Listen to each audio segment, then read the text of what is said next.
Pertanyaan selanjutnya,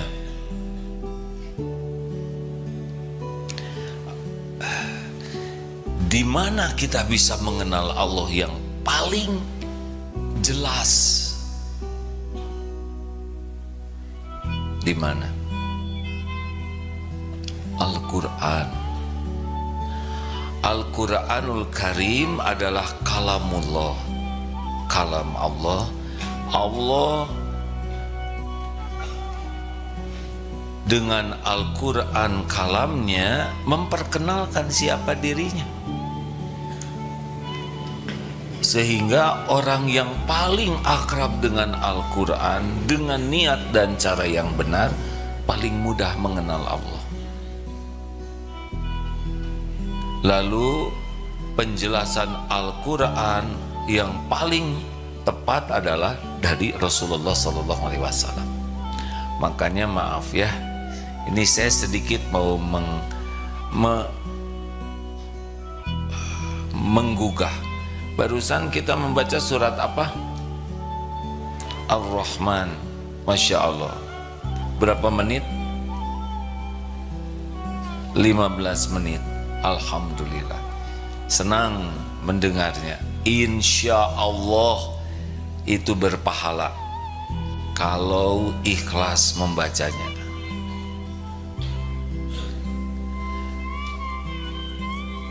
Acungkan tangan yang bisa memahami surat Ar-Rahman tadi. Agak berat ya. Atau acungkan tangan, pelajaran apa yang bisa diambil dari surat Ar-Rahman tadi. Kita 15 menit berpahala, harusnya dapat tambahan. Nah, mana yang Allah sukai? Orang tidak membaca Al-Quran atau membaca Al-Quran? Jawab. Membaca Al-Quran dengan ikhlas dan benar. Mana yang lebih Allah sukai? Orang yang membaca Al-Quran atau orang yang membaca Al-Quran dan memahami artinya? Mana yang lebih Allah suka kira-kira?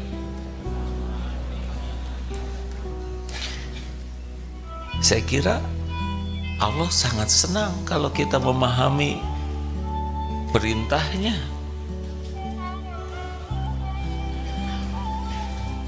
Membaca Al-Quran dan berusaha memahami artinya,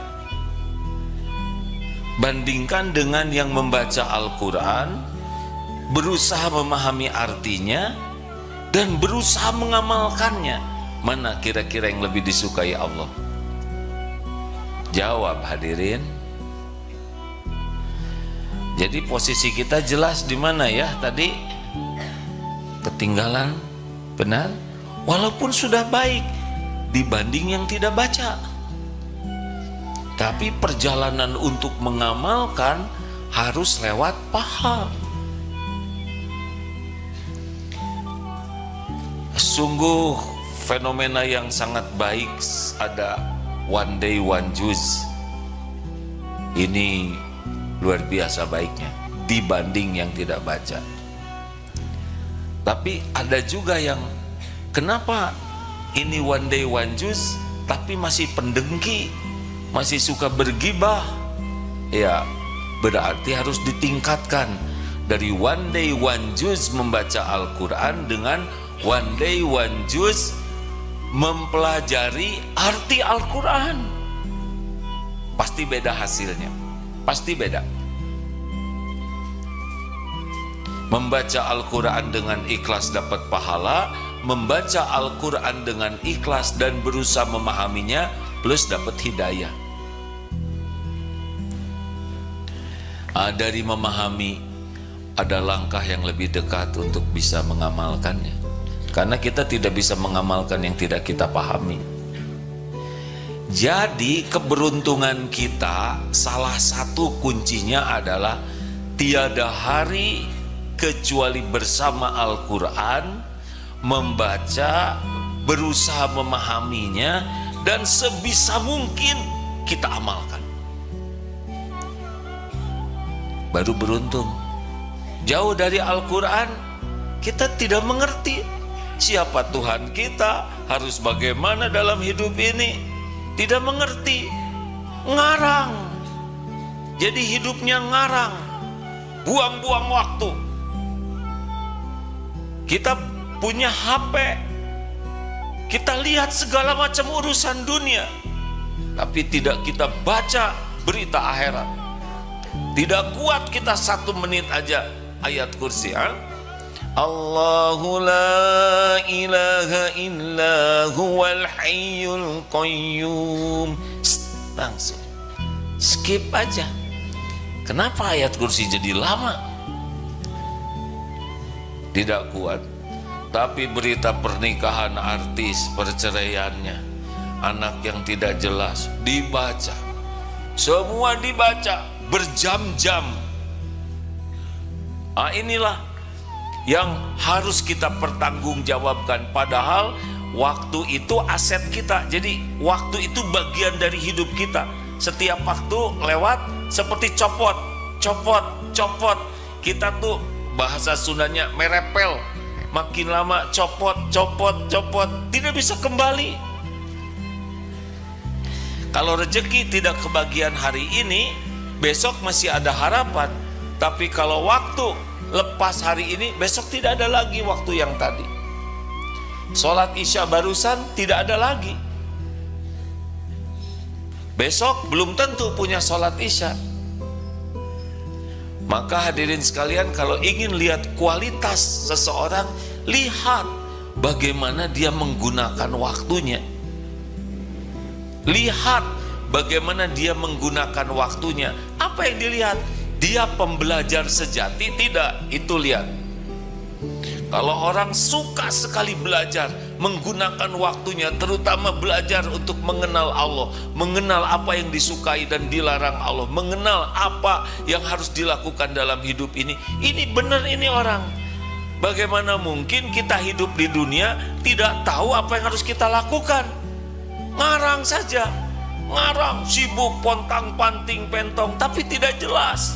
Waktu habis untuk ngobrol sia-sia, lihat yang sia-sia, bahkan maksiat, merepel terus, makin habis, padahal belum tentu panjang umur. Alangkah bodohnya kita, dan pasti tidak bahagia. Contoh tentang harta, banyak orang yang tidak mengerti ilmu harta, padahal jelas di Al-Quran pemilik harta itu adalah Allah. Wa ma min dabatin fil ard illa 'alallahi rizquha. Surat Hud ayat 6. Tidak ada satupun makhluk melata yang Allah ciptakan di bumi ini kecuali Allah lah yang menjamin rezekinya. Sama kita semua. Kalau sudah yakin Allah yang menjamin rezeki, tinggal bagaimana caranya kita menjadi orang yang layak diberikan rezeki yang terbaik oleh Allah. Bukan kantor, bukan orang tua, bukan pembeli yang memberi rezeki, Allah. Siapapun, hanya Allah yang memberi rezeki. Mau Islam, tidak Islam, taat, tidak taat, berbuat baik, ahli maksiat, mau yang kaya, yang miskin, binatang, gajah, paus, sampai ke semut, sel, kuman, semuanya Allah yang bagi. Dimanapun, kapanpun. Kalau yakin Allah yang membagi rezeki, tinggal minta dan berbuat apa yang membuat kita layak mendapatkan rezeki terbaik kita, ya. Bukan masalah rezeki, ya, tapi rizqan thayyiban. Penjahat juga dikasih rezeki. Dan kita tidak usah ribet pakai iri dengan rezeki orang lain. Apa yang harus ribet? Kalau teman kita punya motor, ini dapat rezeki ini, dia bisa beli rumah, kita tinggal minta saja. Karena orang lain juga Allah yang ngasih. Mau apa iri dengki kepada orang lain capek-capek? Orang iri dengki karena kurang iman. Waduh, sekarang harga-harga naik, ya biarin.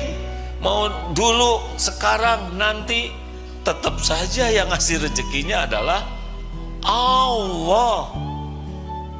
Kita tidak baca Quran, tidak tahu bahwa rezeki itu Allah yang membagi. Makanya tingkatkan dari senang membaca Al-Quran menjadi senang membaca Al-Quran berikut artinya ditadaburi. Kalau hanya baca Qurannya saja, ya seperti tadi, insya Allah dapat pahala, tapi ketika ditanya pelajaran apa yang diambil, itu tuh ada yang berulang-ulang berapa kali ya begitu. Tapi kalau paham, Masya Allah, satu ayat yang pendek saja bisa menggugah. Artinya siapa yang ingin beruntung, pertanyaannya seberapa dekat kita dengan semangat belajar. Berapa jam sehari kita mengalokasikan waktu untuk belajar dengan sungguh-sungguh. Berapa banyak kita ini tertinggal banyak sekali ilmu tuh. Dan kita tidak mungkin menguasai ilmu Islam seluruhnya. Kita belajar secara bertahap, tidak apa-apa. Belajar, pahami dengan benar dari guru yang benar-benar keilmuannya bisa dipertanggungjawabkan. Tidak rumit ya, agama Islam tidak ribet. Tidak usah harus mengadakan amal-amal yang kita sendiri masih bingung dan ragu. Sudah, kita pegang saja yang amal yang aman, yang sudah tidak diperselisihkan, lakukan dengan ikhlas. Tidak usah mengomentari yang lain kalau kita kurang ilmu. Yang penting amalnya benar dan dilakukan dengan ikhlas. Nanti Allah menambah ilmu kita. Wah, bagaimana kalau kita meninggal sebelum paham Islam? Gak apa-apa. Tidak apa-apa, yang penting kita meninggal di jalan ini. Kita belum tahu semua, belum mengamalkan semua ilmu Islam, tidak jadi masalah. Yang penting kita belajar dengan ikhlas dan kita berusaha mengamalkannya. Lalu kita mati usia muda, belum tahu banyak, gak apa-apa. Allah menilai bagaimana keikhlasan kita mencari ilmu dan keikhlasan kesungguhan kita mengamalkan ilmu. Sudah tahu kan kenapa kita menderita lemah ilmu dan lemah, siapa yang nyebut lemah syahwat? Lemah jiwa, hadirin. Lemah jiwa artinya kita semangat cari ilmunya kurang, jadi ilmunya sedikit. Lalu udah ada ilmu juga tidak diamalkan, kalah oleh malas, kalah oleh emosi, kalah oleh syahwat, kalah oleh ketamakan kepada dunia. Selesai hidup ini tidak ada apa-apanya, nunggu mati. Mati, na'udzubillah, bisa su'ul khotimah. Ayo kawan-kawan semua, kita serius kembali ke Al-Quran. Takdirnya sekarang kita sudah diberikan HP, punya HP kan? Zaman ini dibanding sebelumnya, umat Islam punya Quran sekarang di tangannya tiap hari, tiap waktu. Benar? Tinggal dibuka atau tidak. Kalau HP ini banyak dipakai belajar Al-Quran, mendengar tafsir dari para mufasir ulama yang bisa menjelaskan Al-Quran dengan kapasitasnya ya, bukan sembarangan. Kalau AA sendiri masih jauh dari kapasitas penafsir, tidak, baru membaca saja dan menyampaikan yang dibaca. Di sini bisa belajar Al-Quran tafsirnya, Buya Hamka ada, Ibnu Katsir, semoga Allah memuliakan semua, di sini ada. Kalau HP kita ini diniatkan untuk belajar, aneh tapi nyata, keinginan melihat yang maksiat jadi berkurang. Karena Allah yang mengambil hasrat untuk berbuat maksiat. Al-Kisah ini kisah nyata di Timur Tengah. Ada seorang pemabuk yang memang mabuk saja, malam bangun mabok, pagi sampai siang sore tidur, tidak ada sholat. Suatu saat ditemui orang ini di masjid. Tetangganya heran, lah ini kan pemabok sejati. Lalu diminta menceritakan kisahnya. Suatu saat dia mau membeli minuman, mau mabok, tapi harus makan dulu sebagai dasar-dasar kemabokan, karena tidak boleh minum sebelum makan. Ada juga aturan SOP, dan dia patuh. Dia ke warung mau beli roti. Ini kisah nyata hadirin, walaupun mungkin menceritakannya tidak semirip yang dengar ya, tapi esensinya. Lalu di jalan melihat seekor anjing kecil, sedang musim dingin di sana, menggigir dan kelihatan lapar. Tiba-tiba terenyuh hatinya, duh kasihan lihat anjing. Diambil saja, dimasukkan ke jaketnya. Yang tadinya mau membeli makanan untuk dia, jadi beli susu untuk anjing kecil ini yang kedinginan. Dibawa ke rumah, lalu diberi minum di air susu tersebut sehingga dia bisa lebih segar sambil ada rasa iba. Sesudah itu dia ngantuk dan tidur lagi. Nah, ketika bangun, apa yang terjadi? Itu keinginan minum khamar, keinginan untuk mabuk, tiba-tiba tidak ada sama sekali. Tidak ada hasrat, tidak pengen, hilang saja. Masya Allah.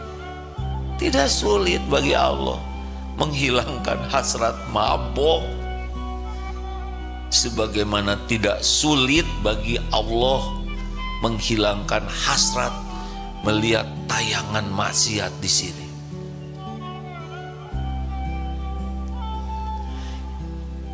Cirinya ahli maksiat adalah sembunyi-sembunyi buka HP-nya untuk melihat maksiat. Kalau di masjid soleh, tapi giliran ada sembang. Dan katanya kelihatan di kukunya. Oh, pada lihat kuku, tidak usah dilihat. Ini langsung kelihatan apanya. Ada yang nahan diri supaya nggak lihat. Pas gitu. Setan sangat menyukai kita membuka maksiat di sini.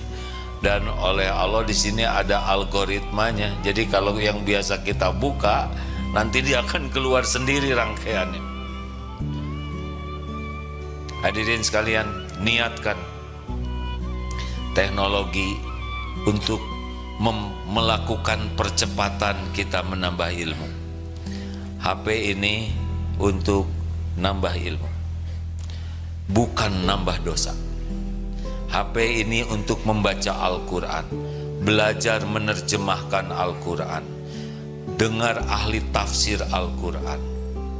Luangkan waktu sebisa mungkin, beli headsetnya, naik motor pasang, naik sepeda pasang, sepanjang jalan belajar, dengar Quran, terjemahkan, dengar penceramah, menjelang tidur terus saja, terus usahakan.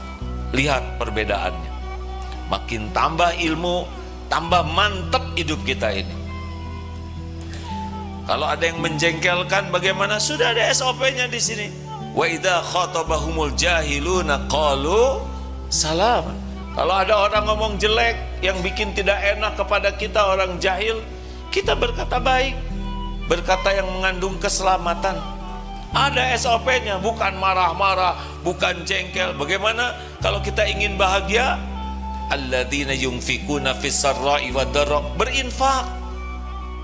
Bahagia itu dengan berinfak, bukan memperbanyak tabungan dan menyedikitkan infak. Bahagia itu dengan berinfak di kala lapang dan sempit. Surat apa? Ali Imran berapa? 134. Wal kadhiminal ghaidh, menahan amarah. Bahagia itu bukan mengumbar amarah. menahan amarah. Orang yang mengumbar amarah, dia tidak akan bahagia, dia tidak akan disukai, dia akan berlumur dosa dan akan bertubi-tubi musibah menimpa dirinya. Karena setiap kali marah menzolimi orang, maka doa orang yang dizolimi bisa jadi petaka bagi kita. Bahagia itu wal afina 'anin nas, memaafkan, tidak ada dendam. Apa-apaan dendam? Apa-apaan sakit hati? Tidak ada perintahnya, tapi dia menyakiti, ya gak apa-apa, kita maafkan. Kalau tidak ada yang menyakiti, kita tidak memaafkan nanti, ya benar? Kenapa harus sakit hati? Semua sudah ada di sini SOP-nya. Banyak yang khatam Quran tapi belum tentu khatam terjemahnya, ya. Mari sahabatku sekalian, ingin jadi orang beruntung, jadilah pembelajar sejati, terutama belajar memahami agama dengan niat yang ikhlas. Kenapa niat ikhlas? Karena ada yang diberi ilmu agama tapi oleh Allah tidak diberikan keberkahannya. Kenapa? Karena Allah tahu niatnya belajar itu untuk diakui orang, sebagai orang yang pintar, orang yang luas wawasannya, ingin disebut alim, ingin disebut kiai, ingin disebut ustadz, ingin disebut syekh. Memang belajar itu hanya demi penilaian orang, ingin diberi gelar SAG, LC, FAG, ingin disebut doktor, apa. Dan kalau belajar itu tujuannya bisa jadi diberi oleh Allah tapi tidak diberikan nikmat iman. Allah tahu, wa huwa alimum bidatis sudur, dan dia Allah mengetahui apa yang disembunyikan di dalam hati kita. Ini dia tidak mencari keridhaan Allah, dia mencari pujian orang, dia mencari kedudukan, dia mencari penghormatan orang. Dikasih dunia ilmu agama tapi tidak diberikan nikmatnya yakin ke Allah. Maka walaupun ilmunya banyak, jadi seperti keledai. Bawa bukunya bermanfaat, keledainya tidak dapat manfaat. Tidak penting kita dianggap pintar, tidak penting kita diakui keilmuan kita, tidak penting. Yang penting itu diterima oleh Allah belajarnya. Lalu sekuat tenaga wa amilus solihat, amalkan. Walaupun dapat ilmu sedikit tentang senyum,